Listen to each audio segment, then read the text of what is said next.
Welcome to another episode of Stateside Reds. Unfortunately, Mikey can't be with us here tonight. So we got my man Sanjeev. How you doing, Sanjeev? Hey, doing great. Good. Yeah. Yeah. How was your vacation? Yeah, vacation was good.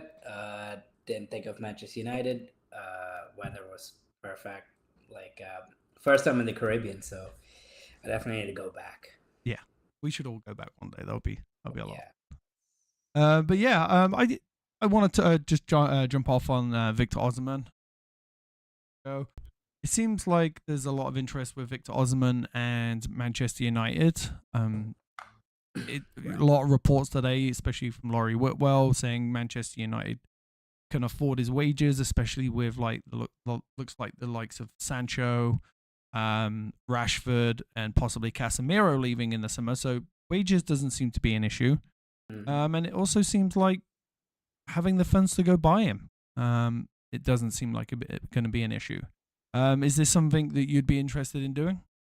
Deal? Yeah, I mean, I think we're talking that every year we figure out a way to find money to buy players. So I think, it makes sense that we have it. And I mean, I think Osimhen is my preferred striker, number 9 to go for. I mean, I've been linked with him for a while. But yeah, that would be an amazing signing. I mean, we desperately need goals because I was looking at the stats for the Forest game. You know, our striker 𝗕𝗏𝙍𝙀 had 0 shots.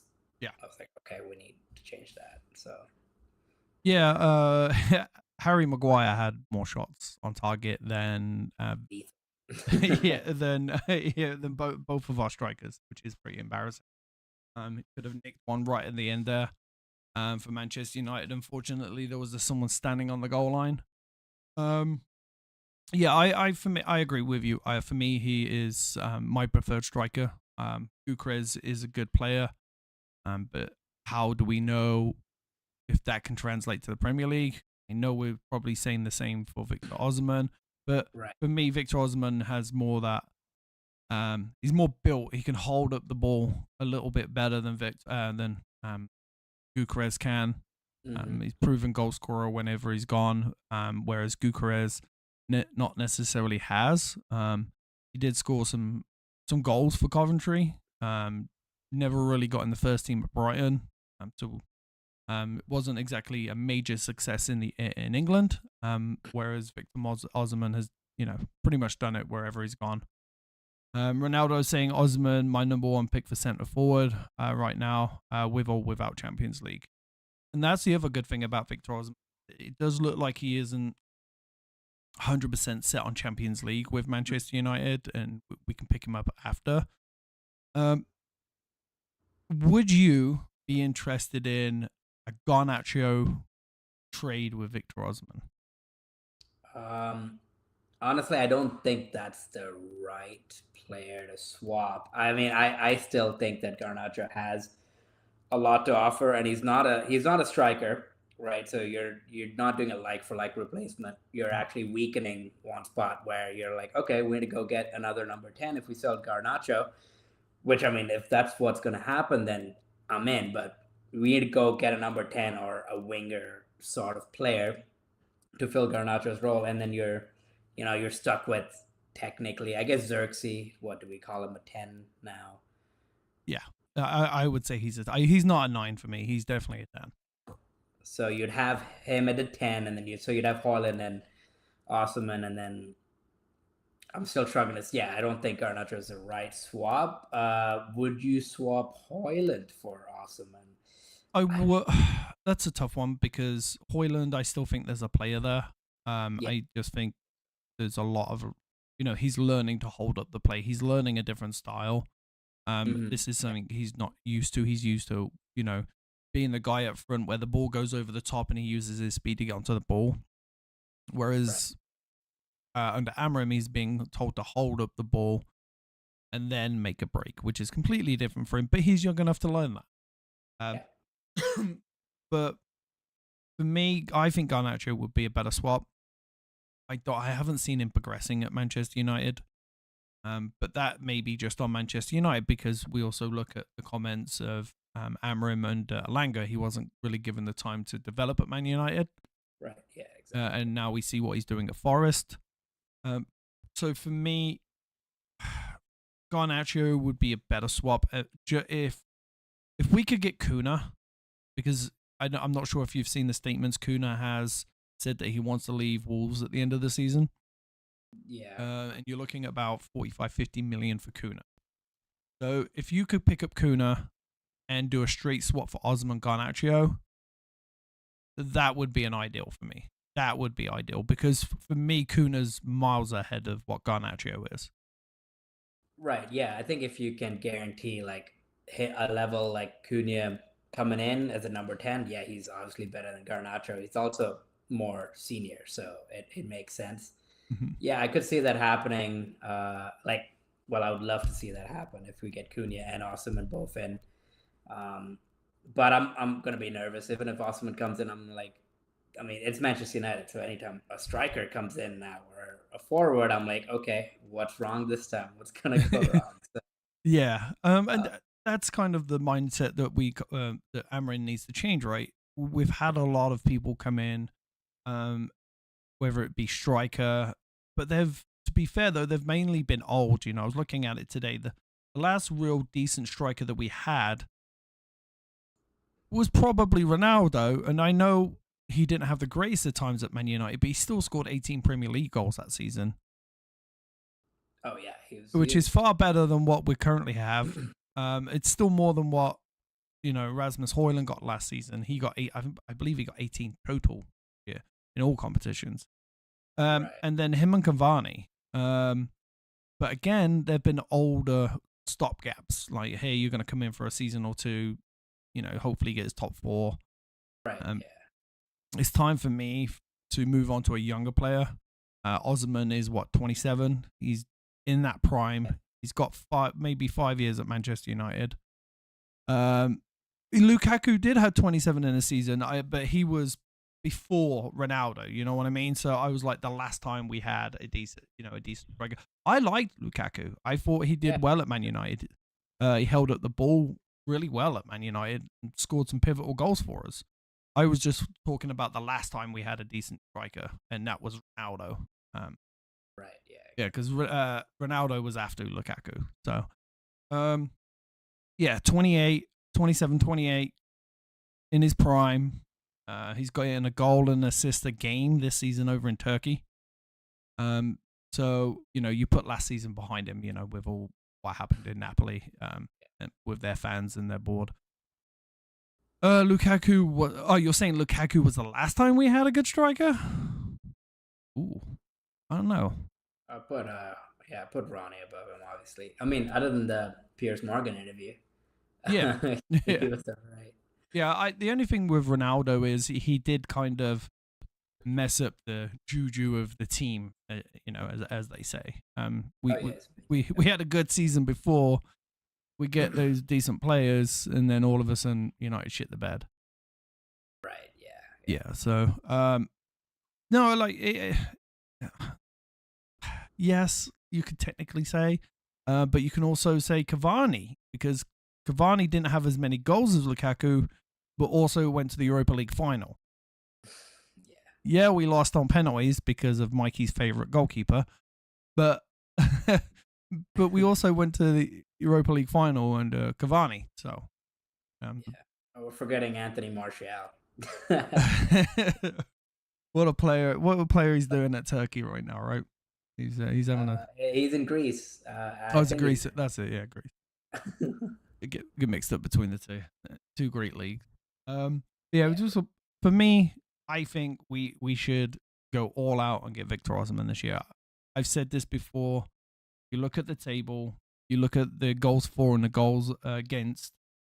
If you add 20 goals to that, Victor Osimhen got 20 goals this season, we would have scored more goals than Arsenal.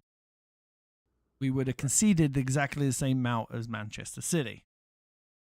That puts us in 4th or 5th place right now. Wait, have we conceded the same as Man City? Yeah, I think they may have. Yeah, last time I checked, they were on. They conceded 40. We conceded 40. Yeah, that's crazy. Yeah. Yeah, but they've scored a lot more goals than we have, so it's obviously you know and also the last minute losses that we've had this year. So it puts you up there. I'm not exactly saying 4th, 5th, but it puts you up there. In a position to qualify for the Champions League this year. And that's why, for me, we have to all go out and, like, I don't care if we have to sell Garnacho. Tuesday was just a shit show for Garnacho in all aspects of the game. His greediness is just out of this world. Whereas Osimhen's getting high assists this year. So that's kind of like, for me, swapping a talented, but I don't think he's ever going to be a 𝗕𝗓𝗎 or a Jude Bellingham style of player. I think he's going to hit his peak in the next 2 years, and I don't think we're going to get much more out of Garnacho. Well, I don't think anyone's at the level of Yamal or Bellingham. That's a very high level. But I'm sure if Garnacho leaves, and I still think he can probably do the Elanga thing. He could go to like Nottingham Forest, Villa, do a great job. Or if he goes to La Liga, which he'd probably fit perfectly in there, and he'd put some crazy numbers in. So yeah, no, I believe he can do well. Whether it'll be at Manchester United, I can't say for sure. Yeah. Jordan saying Osimhen not coming to United, in my opinion, it goes against everything I've seen for the transfer strategy they are trying to implement. What would that be? Young players? Because I'm not quite sure Osimhen is an old player. He's 27. You know, if you're going to go for a striker, we've seen that implementing young strikers is not working for Manchester United. You need a player that is 27 who scores a lot of goals. So I think everywhere else on the pitch, yes, I agree with you. But for Victor Osimhen, and a striker position, we need a 27-year-old right now who can just bang the goals in and get like 3-4 years out of him, and allow Rasmus Højlund to sit on the bench and learn from Victor Osimhen and come on and, you know, learn behind a talented striker like that. Wouldn't you agree? Yeah. I think you need an experienced striker. We've seen what inexperienced strikers like Haaland, especially when you put all that pressure on him, be like, hey, you're going to score all the goals now for United, and that it just broke him completely. There are players that are built different, but Haaland's not one of them. Though I did see the Liam Delap rumors, which isn't he like? He's 22, and that again and he's only scored 10 goals this season for Ipswich, and you know, we're not far above Ipswich. We can't keep saying, oh, we're a big team right now, because we're not. We're not far above Ipswich. So if he's only got 10 goals for Ipswich, what makes you think that he's going to get 20 goals next year for Man United? And that's what we need. We need a 20-goal striker. At least 20. I would be underwhelmed if Delap came, but that feels like a kind of thing that Man United is going to do right now, which is underwhelm and get, like, Osimhen would be phenomenal, but we could see ourselves with a pretty mediocre striker coming in. I can, but I also think the club know that for the last couple of years we've struggled with goal, and and for me, I'm trying to be positive that they will go out and just go, hey, we're just going to get a good striker. We will go get a bunch of 25-year-olds, you know, around 25 million to fill in the other gap. Right. Yeah. I mean, hopefully. I like the optimism. He wouldn't. Mikey saying what? We don't have a 20-goal striker. No, we don't, Mikey. And I know what you're getting at there. Because I said Rasmus would be a 20-goal season striker. No, Mikey. We do not have a 20-goal year. Not yet. Remember, he's still young. He's just actually, technically, he'd be the same age as Delap. So why would we go out and get another 22-year-old striker when Rasmus is going to be 22 soon? So, Jordan saying he wouldn't be that expensive for his quality, so I wouldn't be mad about Osimhen coming. I just don't think we'll be able to pay. Well, if you were here at the start, Jordan, you would understand that I just said David Ornstein says that we do have the funds for him and we do have the ability to pay his wages. And his understanding is Manchester United know that, yes, they're trying to keep their wages low, but they know if they want to go out and get experienced players, they are going to have to pay a little bit more. I'm not going to say that there's going to be in the 300,000 range, but you can easily get Victor Osimhen on 180, 200,000 a week. And if he's going to get you 25 goals a year, that's worth 200,000 a week. So that's where I'm getting my information from. I'm getting it from David Ornstein, who we all know is in every know when it comes to Man United. So yeah, he's the number one guy when it comes to Man United. It's not even Fabrizio Romano, it's David Ornstein. So that's where I'm getting my information from. Moving on though, do you see, and this is going to tie into two of what I wanted to talk about. It's going to tie into, is this weekend a must-win game for Manchester United? And if we don't win, is AMORIM's job going to be put under a little bit more scrutiny than what it is? Because we can't keep having, I don't know if you know this, and I said this on the show the other day, we haven't won back-to-back games this season. We haven't even drew back-to-back games in the Premier League this season. Right, yeah. So we can't keep going to the end. At some point, it's people going to start looking a little bit more. You need to start getting 2 wins on the bounce.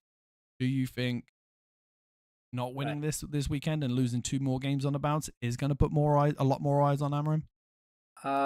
Wait, is Man City, is it at Old Trafford? I don't believe so. Let me have a look. Because if it is not, I mean, losing at the end. Yeah, it is. It's Old Trafford. Okay. Well, actually, we play worse at home, so yeah, that's what I'm saying. I don't think it matters if he loses this game. Okay, maybe you don't lose 5-0, but I think we've seen from AMORIM that his teams don't concede a lot. We'll concede 1, like against Forest, concede 1 goal, and then be defensively tied after that. So I don't see him lose. I don't see any pressure mounting from losing. 2-0, 2-1, whatever. Keep it respectable. I think we will. We'll probably step up and play better against City. I think they're kind of they're picking up form. So I don't think it matters if we lose this game. I think it would be nice to end the season with a few wins and some positivity. Like, you can't just go into that Lyon game in Europe with a bunch of L's behind it and expect, that's going to hurt. That's my concern. Yeah, it's losing to Forest, losing to City, and then expecting to go into a tough game against Lyon.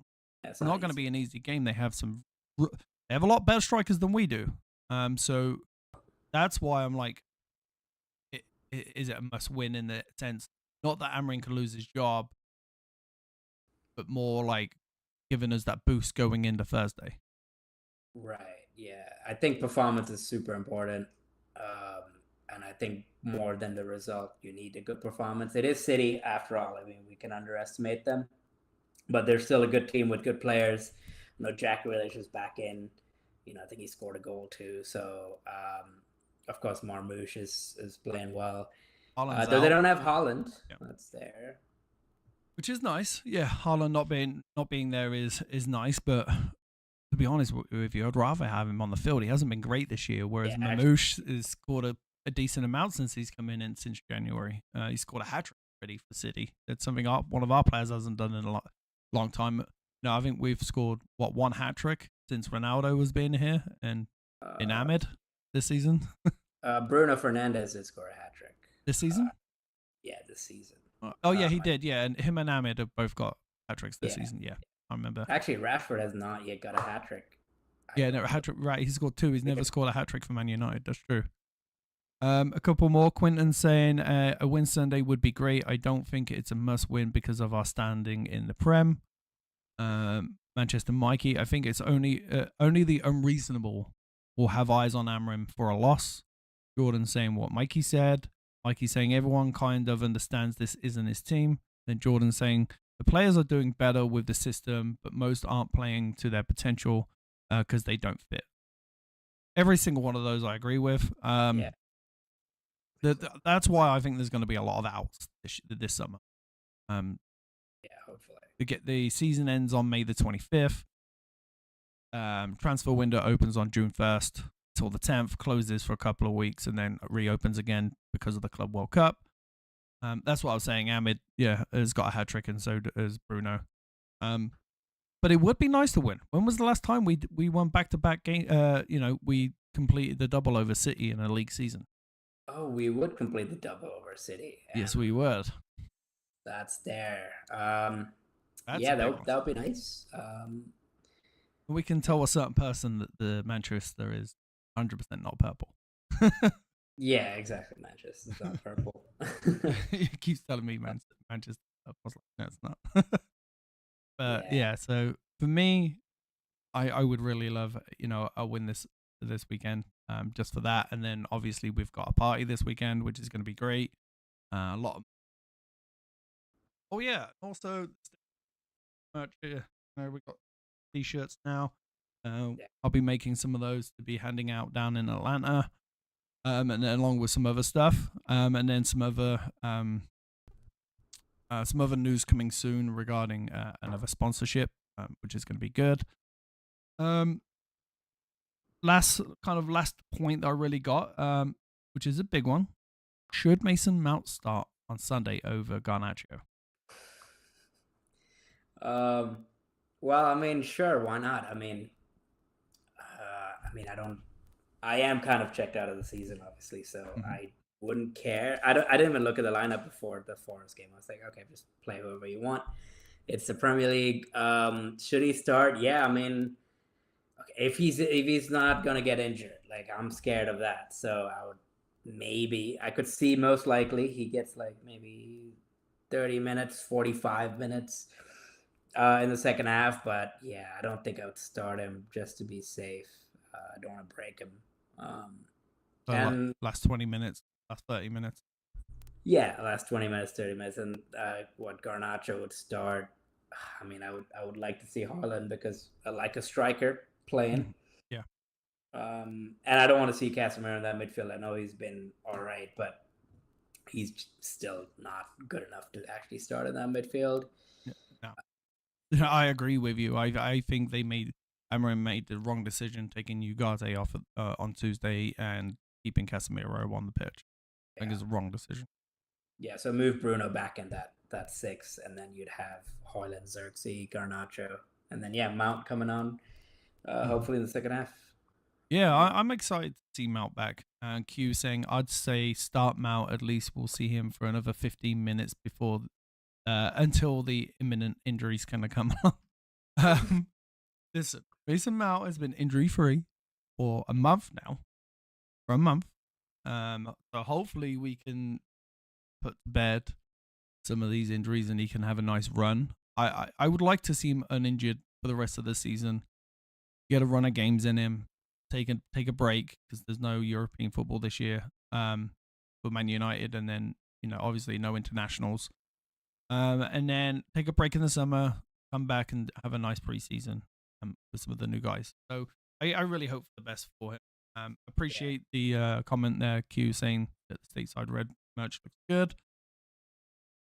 I think, okay, so we got our opinion on the Tuesday show about the game. Yeah.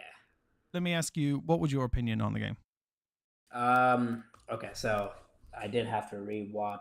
Well, I'd rewatched the extended highlights because I forgot what happened. But I think we actually played. We created a lot of chances. So I looked at the data too. I mean, we look good despite that. Other than that one goal, we look good. We created a much higher XG. We had 4 times the XG as them. So that's unlucky. And then it goes back to that issue of who's gonna put the ball in the net. No one could. Garnacho, pretty bad, but I mean, he actually set up. I think he set up like 4 chances. Bruno set up again, as usual. Bruno had the most, dangerous chances created, but then 𝙈𝙀𝙀 has 0 shots. So I'm like, okay, so who's gonna put the ball in the net? So it makes sense that. Actually, I think it's kind of predictable to lose 1-0 to Forest because, I mean, they don't want the ball either. So that's not surprising that we had most of the ball. Yeah, they had 6 in defense. Yeah, it's without Chris Wood. Yeah. But yeah. Yeah, it was just let's played all those minutes on Saturday, and we didn't still outpaced us in every aspect of the game. A better team, and of course Elanga scores. I think that was predictable. Yeah. I was annoyed I didn't bet on it. That was my problem with that. I'm goal. surprised you didn't. I am very surprised of all the people, Jeeves, that you're not bet. Score predictions, everybody, for Sunday, if you can get those in. Jeeves, what are you going with for this weekend? I'm not gonna bet a draw because I don't want to see that. I'd say 2-1 win because that's, I mean, most Manchester derbies ends 2-1 at this point. So, 2-1. Bruno's obviously going to score or assists, and Garnacho maybe Mason Mount. I know you'd love Mason Mount. Oh yeah, I'd love Mason Mount to score. Mason Mount winner. You're gonna go insane. Yeah, actually, just to see your reaction, Mason Mount to win it. That would be great. Yeah, remember last time Mason Mount scored? I made you spill your drink. I jumped into the back of you.